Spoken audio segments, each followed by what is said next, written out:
எங்களோடு கூட பேசுவீராக. உமக்கு பிரியமானதை செய்கிற மக்களாக எங்களை மாற்றுவதற்கு, உமக்கு பிரியமானவர்களாக நாங்கள் மாறுவதற்கு நீர் என்ன வைத்திருக்கிறீரோ அதை எங்களோடு கூட பேசுவீராக என்று சொல்லுவோம். ஜீசஸ், ஜீசஸ், ஓ ஜீசஸ். பாதை காட்டும் மாயே ஹோவா, பரதேசி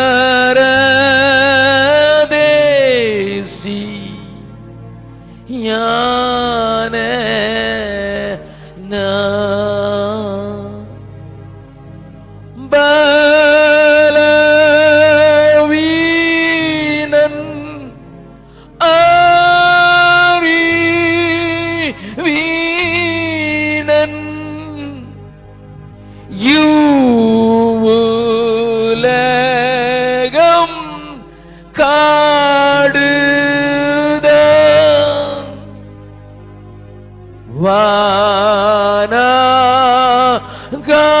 வானகாரம் வானகாரம்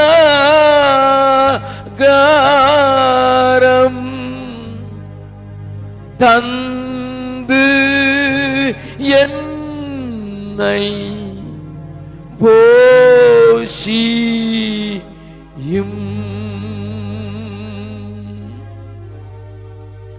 இயேசுவின் மூலம் ஜெபம் கேளும் நல்ல பிதாவே, ஆமென். உட்காரலாம். நேற்றைய தினத்திலே 2 கொரிந்தியர் 11வது அதிகாரத்தின் 2வது, 3வது, 4வது வசனத்தை உங்களுக்கு முன்னதாக வைத்து, பவுல் என்கிற தேவனுடைய மனுஷன் எல்லா மனிதர்களையும் மணவாளியாக அவர்களை ஆயத்தப்படுத்தும் பணியிலே தனக்கு இருக்கிற வைராக்கியத்தை காண்பிக்க அவன் செய்த ஒரு காரியத்தை சொல்லி நான் ஆரம்பித்தேன்.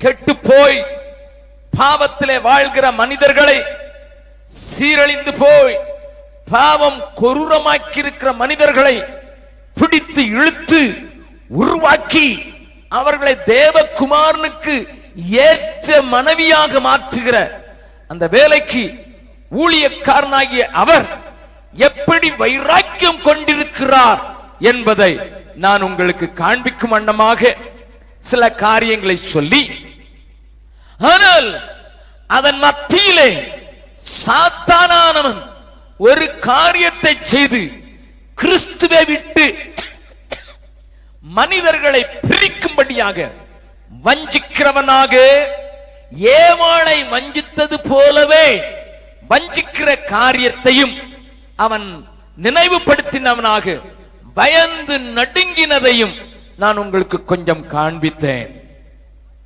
அப்படிப்பட்ட பயத்தின் மத்தியில் தான் 4வது வசனத்திலே நாம் ஒரு காரியத்தை சிந்திக்க ஆரம்பித்தோம்.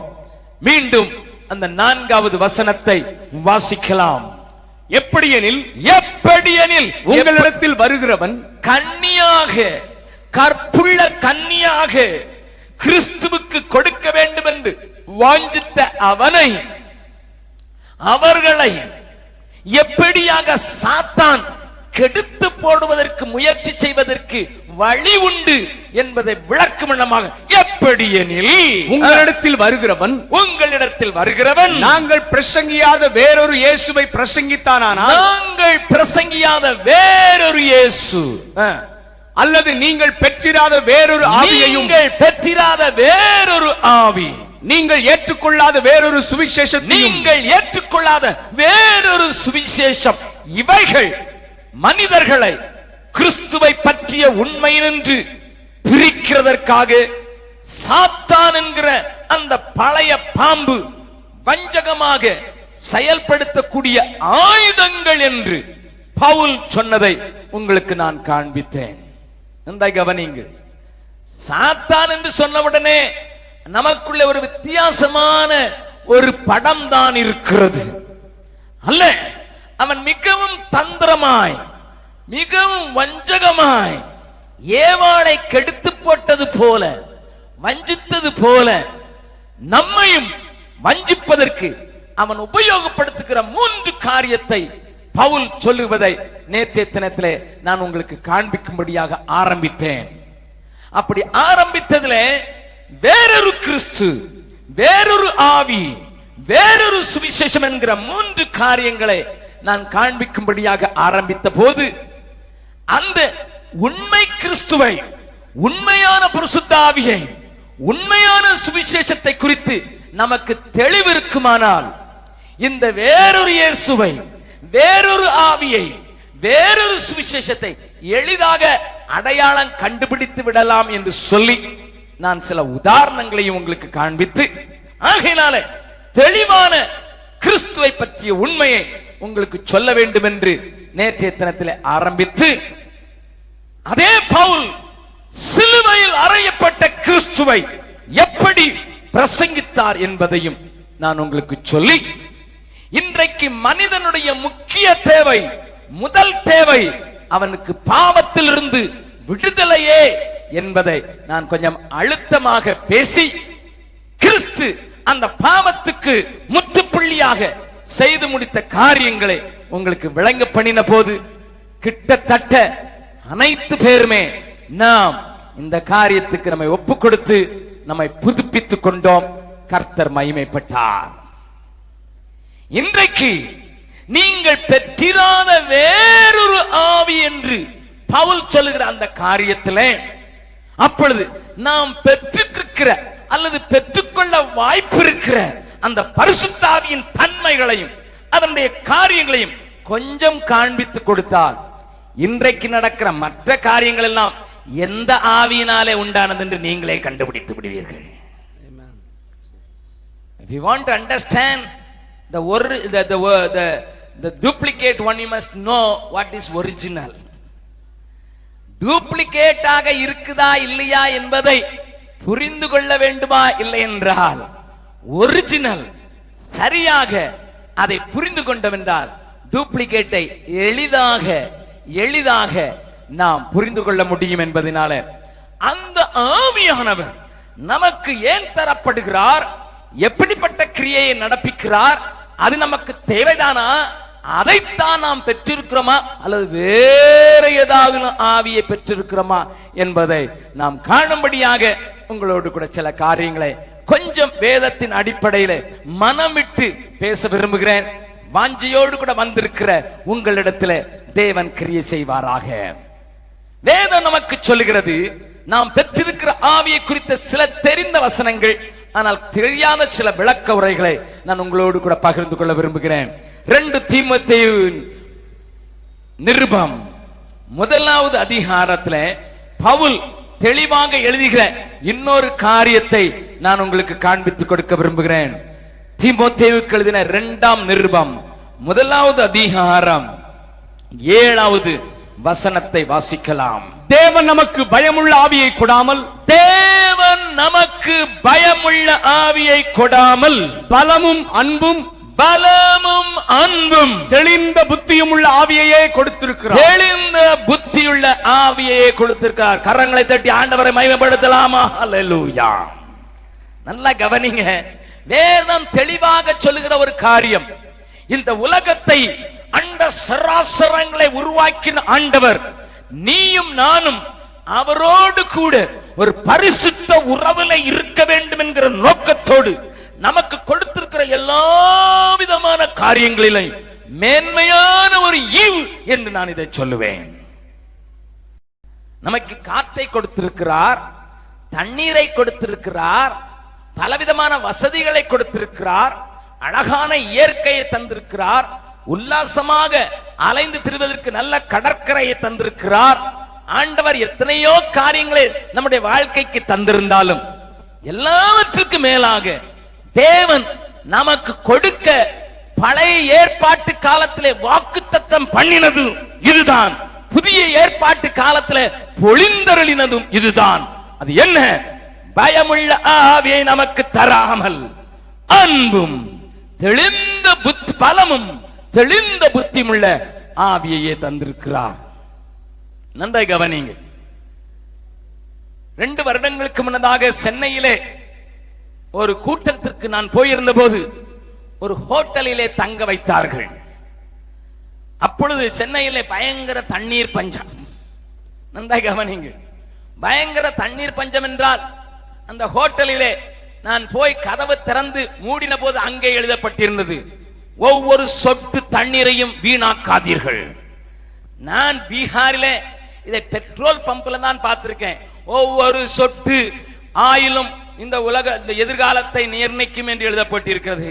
ஆனால் ஒவ்வொரு சொட்டு தண்ணீரையும் நீங்கள் பத்திரப்படுத்த வேண்டும் என்று பீகாரிலே நாங்கள் அனுபவிக்கிறது இல்லை. ஏனென்றால் நான் ஆற்றோரத்தில் இருக்கிறேன். எங்க ஆற்றோரத்தில் 20 அடி அங்க ஒரு சின்ன பம்பு போட்டாச்சுன்னா 24 மணி நேரமும் ஓடுகிற நல்ல தண்ணீர் உண்டு. ஆகையினால் எவ்வளவு வேண்டும் என்றாலும் குடிக்கலாம், எவ்வளவு வேண்டுமானாலும் குளிக்கலாம். உங்க ஊர்ல ரன்னிங் பாண்டிச்சேரின்னு பாட்டில போட்டு வைக்கிறது தான் எங்க ஊர்ல கார் கழுவுகிறான். பீகார்னு எல்லாருக்குமே கொஞ்சம் பீகாரா அப்படின்னு நினைக்கிறீங்களா? நான் உங்களுக்கு இல்லாத ஒண்ணு சொல்றேன். உங்க ஊர்ல பாட்டில போட்டு 12 ரூபாய்க்கு விற்கிறத வச்சு நாங்க எங்க ஊர்ல கார் டயர் கழுவுறோம். we have plenty of water, plenty of water. சில வருஷத்துல எங்களுக்கு plenty of water மூக்கு அளவுக்கு வந்துருது. அதனால்தான் பீகார்ல அடிக்கடி வெள்ளம் வருஷம் தப்புனாலும் வெள்ளம் வருகிறது என்று நீங்கள் படிக்கிறீர்கள். we have plenty of water, plenty of water. அதனால எனக்கு ஒவ்வொரு சொட்டு தண்ணியையும் பாதுகாக்கணும்னு அவன் போட்டது எனக்கு ஆச்சரியமா இருந்தது. சரி, அதை விட்டு பெட்டியை வைத்து விட்டு டாய்லெட்டுக்கு போகலான்டா முன்னதாகவே எழுதி ஒட்டியிருக்கான், ஒரு சொட்டு தண்ணீரை வீணாக்காதீர்கள். சரி என்று அங்கே பல் துளக்க போகலாம் என்று வாஷ் பேசின்ல போனா அங்கேயும் எழுதி ஒட்டி இருக்கிறான், பிரஷ்ல பேஸ்டை எடுத்துக்கொள்ளுங்கள், நன்றாக துலக்கிவிட்டு அதற்கு பிறகு பைப்பை திருப்புங்கள், ஒரு சொட்டு தண்ணீரை வீணாக்காது. அதுக்கு படம் வேற போட்டு இருக்கிறான். சரி, அங்கேதான் முடித்து விட்டு தலை சீவலாம் என்று கண்ணாடிக்கு போனால் கண்ணாடியிலையும் எழுதி ஒட்டி இருக்கிறான், ஒரு சொட்டு தண்ணீரை வீணாக்காதீர்கள் என்று. சரி, நான் ராத்திரி முழுவதும் பிரயாணம் பண்ணி வந்ததினால களைத்திருக்கிறேன் என்று நான் குளித்து விட்டு படுக்கைக்கு போகலாம் என்றால் தலையணைக்கு கீழே ஒன்று சரசர என்று சத்தம் கேட்டு அங்கே எடுத்து விட்டால் ஒரு சொட்டு தண்ணீரை வீணாக்காதீர்கள். எனக்கு விளங்கவில்லை, இவங்களுக்கு தண்ணி மேல இவ்வளவு பக்தி எப்பண்டா வந்தது என்று நான் யோசித்த போது அப்பதான் தெரிந்தது, அவங்களுக்கு தண்ணீருக்காக அவர்கள் செலவழிக்கிற பணம் சம்பளத்துல பாதி போயிருதுன்னு. நல்லா கவனிங்க. ஆனா தண்ணீரை ஏராளமாக பார்த்த நாங்கள் அந்த தண்ணீரை எப்படி வேணாலும் எவ்வளவு வேணாலும் ஊத்த படித்துக் கொண்டிருந்த எங்களுக்கு அது விபரீதமாக இருந்தது. அநேக நேரங்களிலே பரிசுத்தாவின் வல்லமையிலே பூண்டிருக்கிற இந்த நாட்களிலே இந்த பரிசுத்தாவியானவரை குறித்து நமக்கு தெளிவில்லாமல் இருக்க ஏதோ இருக்கிறோமே என்பதை நாம் வாழ்ந்து விடுவதற்கு வாய்ப்புண்டு என்பதற்காக சொல்கிறேன். Everywhere the power of God is pouring down. எல்லா இடத்திலையும் ஒரு பெருமாறி ஊற்றப்பட்டு கொண்டிருக்கிற நல்ல நாட்களில் இருக்கிறதுனால எங்களை மாதிரி இந்த ஒரு சொட்டு தண்ணீருக்கு இருக்கிற அந்த வேல்யூ தெரியாம போயிருக்கிறதுக்கு உங்களுக்கும் வாய்ப்பு உண்டு. நன்றாய் கவனிங்கள். வேதம் சொல்கிறது, இத்தனை காரியத்தை தந்திருக்கிற ஆண்டவர் உங்களுக்கும் எனக்கும் ஒரு ஆவியானவரை தர விரும்புகிறார். அந்த ஆவியானவர் நமக்கு பலத்தை மாத்திரமல்ல, அன்பையும் தெளிந்த புத்தியையும் தருவதற்கு வாஞ்சிக்கிறார் என்பதை இந்த வசனம் தெளிவாக புரிய வைக்கிறது. ஐயா, அம்மா, இந்த மாலை வேளையில நீங்கள் அறிய வேண்டிய ஒரு காரியம் உண்டு. அது என்ன? என் ஆண்டவருடைய ஆவியானவர், நான் பெற்றிருக்கிற ஆவியானவர் எனக்குள்ளே உத்வேகமாக தர விரும்புகிறதெல்லாம் அவருடைய மேலான அன்புதான். கரங்களை தட்டி ஆண்டவரை மகிமைப்படுத்தலாம், மகிமைப்படுத்தலாம். ரோமர் 5:5 சொல்லப்பட்டிருக்கிறது, பரிசுத்த ஆவியானவர் நம்மையிலே ஊற்றப்பட்டபடியினாலே. வாசிக்கலாம், ரோமர் 5:5. மேலும் நமக்கு அருளப்பட்ட பரிசுத்த ஆவியினாலே, நமக்கு அருளப்பட்ட பரிசுத்த ஆவியினாலே தேவ அன்பு நம்முடைய இருதயங்களில் ஊற்றப்பட்டிருக்கிறபடியால், நம்முடைய இருதயங்களில் ஊற்றப்பட்டிருக்கிறது. கர்த்தருடைய பரிசுத்த நாமத்துக்கு ஸ்தோத்திரம். God wants to pour out his love with an abundant measure into your heart, into my heart, God, and that is why the Spirit of God has been given unto me. நல்லா கவனிங்கம்மா, உங்களுக்கும் எனக்கும் ஆவியானவர் எதுக்குமா தேவை? எதுக்குயா தேவை? ஆண்டவர் சொல்கிறார், தேவ அன்பு என் இருதயத்திலே வாசம் செய்து என் வாழ்க்கையே அன்பாக மாறி போவது தேவனுடைய பிரதான திட்டம். இன்றைக்கு அநேக நேரங்களிலே இந்த சத்தியத்தை குறித்து யாரும் சொல்லுவதில்லை, இந்த சத்தியத்தை குறித்து அதிகமாக விளக்கம் தருவதில்லை. அபிஷேகம் பெற்றுக்கொள், வரங்களை உபயோகப்படுத்து. அதை நான் ஆமோதிக்கிறேன், நான் அனுபவிக்கிறேன். நான் என்னுடைய ஊழியங்களிலே, என்னுடைய வாழ்க்கையிலே அவைகளை நான் சொல்கிறேன். இதனால தான் இயேசு தம்முடைய சீஷர்களை பார்த்து ஒன்னு சொன்னார். வாசிக்கலாம். லூக்கா எழுதின சுவிசேஷம் 9வது அதிகாரம். லூக்கா எழுதின சுவிசேஷத்துல 9வது அதிகாரத்துல ஆண்டவர் ஒரு காரியத்தை இங்க தம்முடைய சீஷர்களுக்கு சொல்லிக் கொடுக்கும்படியாக வாஞ்சிக்கிறார். வாசிக்கலாம். 51வது வசனத்தில் இருந்து 56வது வசனம் வரை பார்க்க போகிறோம். பின்பு அவர் எடுத்துக்கொள்ளப்படும் நாட்கள் சமீபித்த போது அவர் எருசலேமுக்கு போக தமது முகத்தை திருப்பி தமக்கு முன்னாக தூதர்களை அனுப்பினார். அவர்கள் போய் அவருக்கு இடத்தை ஆயத்தம் பண்ணும்படி சமாரியருடைய ஒரு கிராமத்திலே பிரவேசித்தார்கள். நல்ல கவனிங்க சில காரியங்களை புரிந்து கொள்ளும்படியாக மெதுவாக பேச விரும்புகிறேன். ஆண்டவர் தம்முடைய மரண நாள் நிறைவேற்றும்படியாக எருசலேமுக்கு பிரயாணம் பண்ணுகிறார். எருசலேமிலே போய் அவர் நிறைவேற்ற போகிற அந்த கல்வாரியின் அன்பை வெளிப்படுத்த போகிற அந்த நாட்கள் நெருங்கி வந்தபடினாலே அவர் போகும் வழியிலே சமாரியாவிலே ஒரு இரவு தங்க வேண்டிய அவசியம் உண்டாகிறது.